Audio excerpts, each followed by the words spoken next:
man, the first time that I ever met George Strait was in a good old San Antonio hair salon. Um, I was going to this gal because I knew she did George's hair, and the funny thing is now I'm like, if I was wanting to get my hair done, there is nothing about my hair, about George's hair, that would be an example of what I would want done to mine. I probably wouldn't, if that's all I knew about her, I probably wouldn't go to her now, but I love her. I mean, she's amazing in all ways. But at the time, that was the selling point.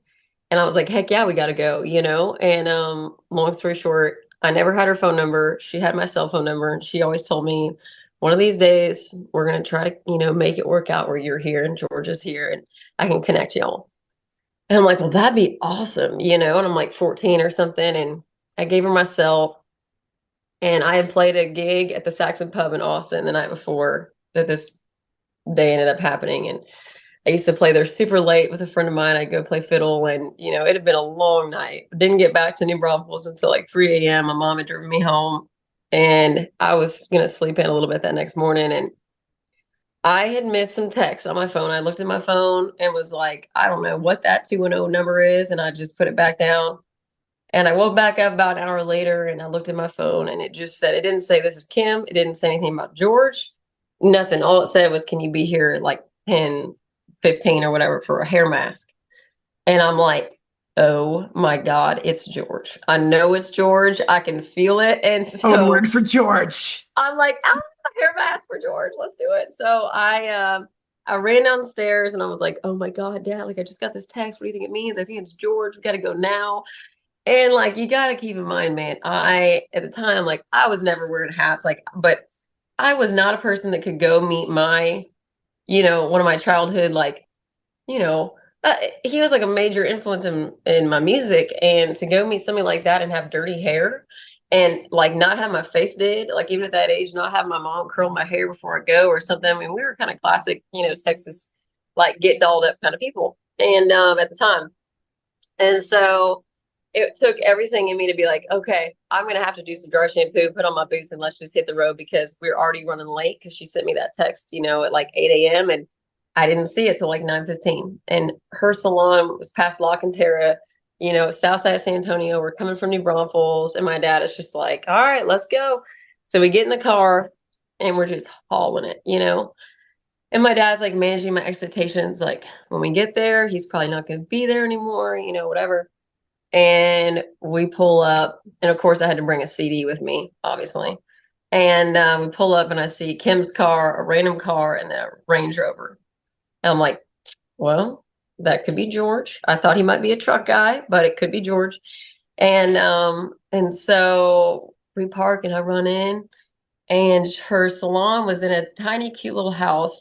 And on the right side was a boutique area, and on the left was just a very intimate, like a couple seats for getting your hair done, a couple booths there.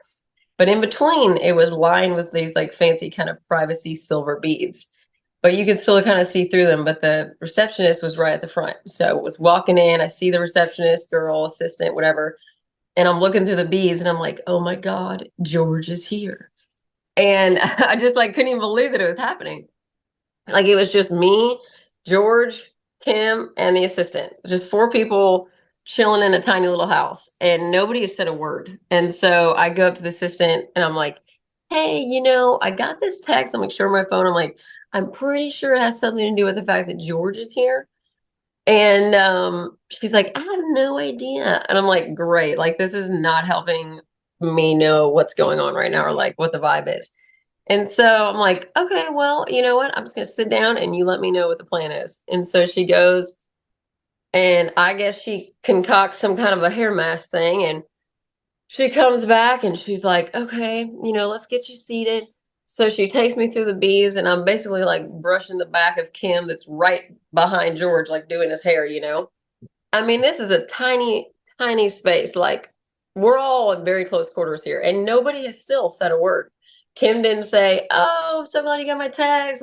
Oh my God, George, it's Kate. Like, nothing. Like, it's just kind of like you know, um, like a smile and just acknowledgement, and just keep walking. And so I go sit underneath one of those old school like bubble dryer chairs. she just had me sit there for a second to wait. And so I'm sitting there and I'm facing George is sitting the other way, looking in the mirror. And I'm like, I don't know what the plan is here. I think I'm just chilling. And so I'm just like playing it cool. And then George kind of looks like he's, gonna get close to wrapping up soon. And it's not like there's that much hair to cut. And so the assistant comes up, she's like, okay, I've got your hair mask. And she's got this like icing piping looking thing full of just this yellow, just disgusting thick mask. Like, just think of the worst thick yellow thing you could have all over your hair. I would say, like, it kind of looked like my grandmother used to can chicken fat for her soups. It looked just like that. I'm like, that was not a pretty picture. And it was all over my head. And then it was a heat mask, I guess. And so she wrapped it in like continuous cotton swabs. And then she put a whole bonnet on me and a cape and the whole deal. And it was just oozing out. And I'm like, oh God, like so much for the dry shampoo, right? And so I'm sitting there and George gets up to pay and I'm like, you know what? Thank God, not today. And then all of a sudden Kim comes and gets me and she's like, you ready to meet George? I'm like, I guess, here we go. And we go up there and just the reception area, we just end up talking. I had this freaking bonnet on my head and, oozing coming out of my head and whatever. And we ended up talking for like 20 minutes and just about, I don't know, music we loved. And I probably blacked out a little bit. Did But you we take just a talked. picture with him with that stuff on your hair? No, that would have been a very special photo. I don't even think I brought my phone in. To be honest with you, I don't even remember thinking about getting a picture. Usually I'm play it pretty cool on those things. And I probably was like, heck no, I do not want a picture of what I'm wearing right now. Because then I was like, you know what? I think I happen to have a CD in the car. So then I run out to my car, obviously it had a CD. And I just remember my dad being like, oh my God, like you look unrecognizable. Like he literally was like, I thought you were like somebody that worked here. I don't even know. He was like, you look crazy. I'm like, thanks, Dad. Like only meeting my hero in this outfit. That's such an Um, amazing story. and so, you know what? I think that those are like I think the coolest things in life for me to look back and be like, that was so crazy at the time, but like to see it being a full circle moment, and Kim still doing his hair. I mean, that's George's faithful, who goes to the same hair person for 15 years, and so just the fact that she ended up hearing me on the radio and Bobby Bones and bringing it up to him and saying, George, like, you remember that chick, the little girl you met, all those years ago? Like, do you remember her? And you should have her out in some shows. And so I think, the stars kind of have to align in those moments of like, I think WME, my agency, had been kind of pitching me for some things and some people, some friends of mine that work with George, I think it put in a good word. And I think Kim, saying that, I think it was just kind of like everything pushed in that direction. And I don't know, but I think that it all came back to meeting him in the hair salon.